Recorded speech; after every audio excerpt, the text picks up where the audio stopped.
प्यारे बच्चों, सतनाम, कंचन और पीटर तीनों आपस में कुछ बातें कर रहे हैं।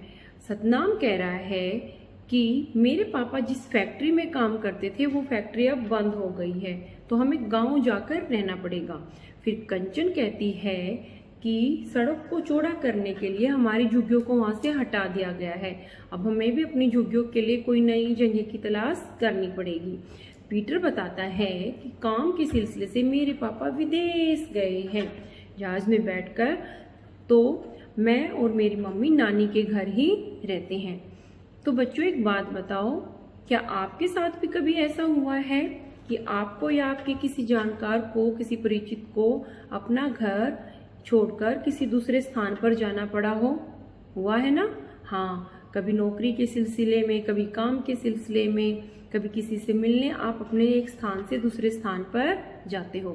तो आपको एक स्थान से दूसरे स्थान पर जाना कैसा लगता है? अच्छा लगता है? अच्छा तो लगता है, लेकिन क्या होता है, हमारे जो पुराने दोस्त हैं वो हमसे बिछड़ जाते हैं। और एक और समस्या हमारे सामने क्या आती है, हम जब दूसरे स्थान पर जाते हैं तो उनका जो खाना पीना होता है वो हमसे अलग होता है और उनका रहन सहन भी अलग होता है। और मेन समस्या आती है जब हमें उनकी भाषाएं समझ नहीं आती।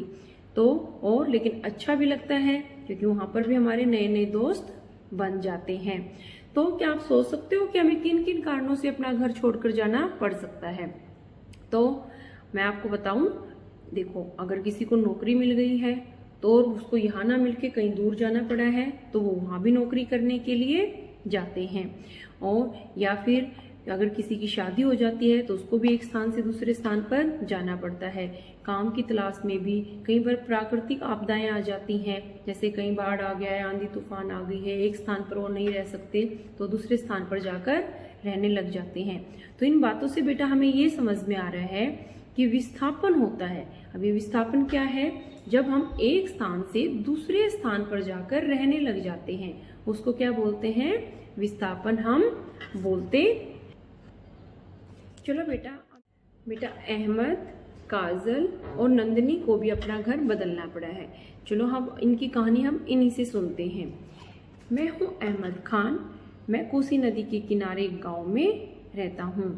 वहाँ पर बार बार बाढ़ आने के कारण हमारी फसल को बहुत नुकसान हो जाता है। मेरे मम्मी पापा मजदूरी करते हैं, उन्हें एक स्थान से दूसरे स्थान पर जाना पड़ता है। वो ईंट और भट्ठे की मिल पे काम करते हैं और जब बारिश के दिनों में ईंट और भट्ठे का काम नहीं होता तो उन्हें मजदूरी के लिए भी जाना पड़ता है और उनके साथ मैं भी जाता हूँ। इसमें मेरी पढ़ाई का बहुत नुकसान होता है।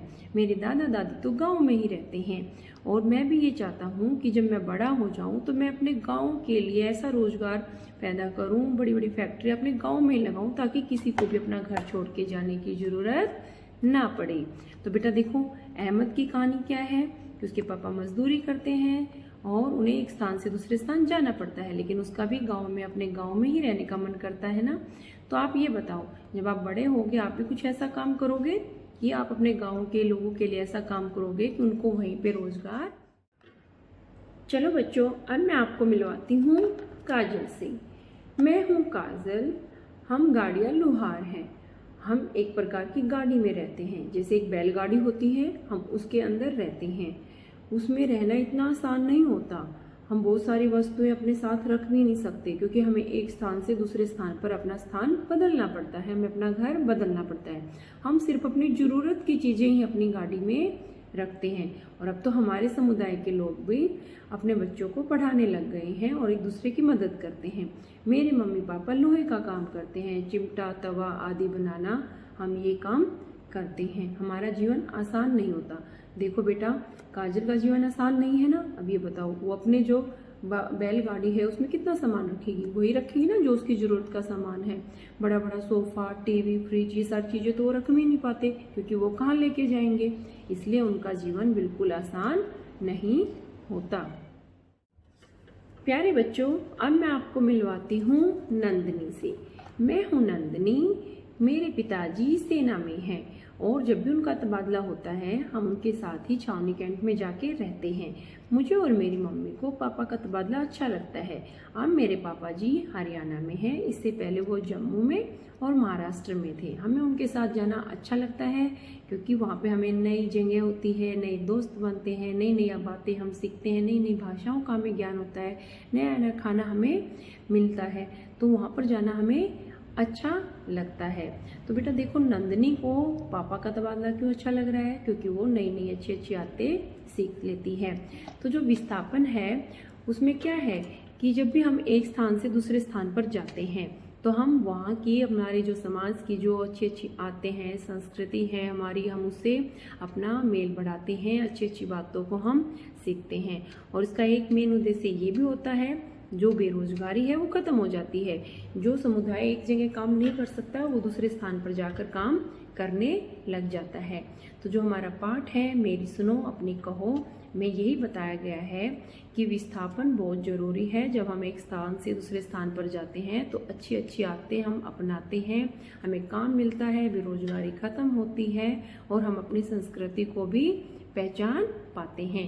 आप सबको ये अपना पहला अध्याय अच्छे से समझ में आ गया होगा। सभी बच्चे अब इसको रिवाइज करोगे।